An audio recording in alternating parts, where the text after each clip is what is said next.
السلام علیکم دوستوں آج ایک نئی ویڈیو کے ساتھ آپ کی خدمت میں حاضر ہیں دوستوں۔ میں آج آپ کو ایک بتانے والا ہوں جو کبوتر کو دانے ہو جاتے ہیں، منہ پہ، پنجوں پہ، ہر جگہ پہ جو دانے نکلتے ہیں، تو آج اس کا علاج بتانے جا رہا ہوں۔ تو دوستوں اس ویڈیو کو آپ نے مکمل ہی دیکھنا ہے۔ اس سے پہلے کہ آپ نے چینل سبسکرائب نہیں کیا تو چینل ضرور سبسکرائب کریں۔ اس سے یہ ہوگا کہ انشاءاللہ آپ کو اس چینل پہ پوری کبوتر بازی سکھائی جائے گی۔ تو چینل کو سبسکرائب کریں، ویڈیو کو لائک کریں۔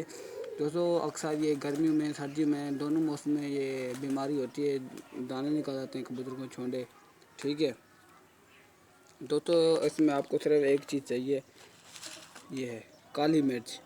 دوستوں جس کبوتر کو وہ ہو جائے نا دانے وغیرہ، تو آپ نے ایک کالی مرچ صبح کو دے دینی ہے، ٹھیک ہے ایک صبح ایک رات، بس یہ انشاءاللہ آپ کے دانے جو کبوتر ہیں اس کے دانے ختم ہو جائیں گے، آپ کبوتر بالکل ٹھیک رہے گے۔ تو یہ بہت ہی زبردست نسخہ ہے دانوں کے لیے، جو منہ پر دانے، ہر جگہ پہ دانے نکلتے ہیں چھونڈے، ٹھیک ہے، اس کے لیے یہ نسخہ تھا۔ انشاءاللہ اوپر سے 10 cc پانی دے دینا اس یہ کالی مرچ دے کے، ٹھیک ہے۔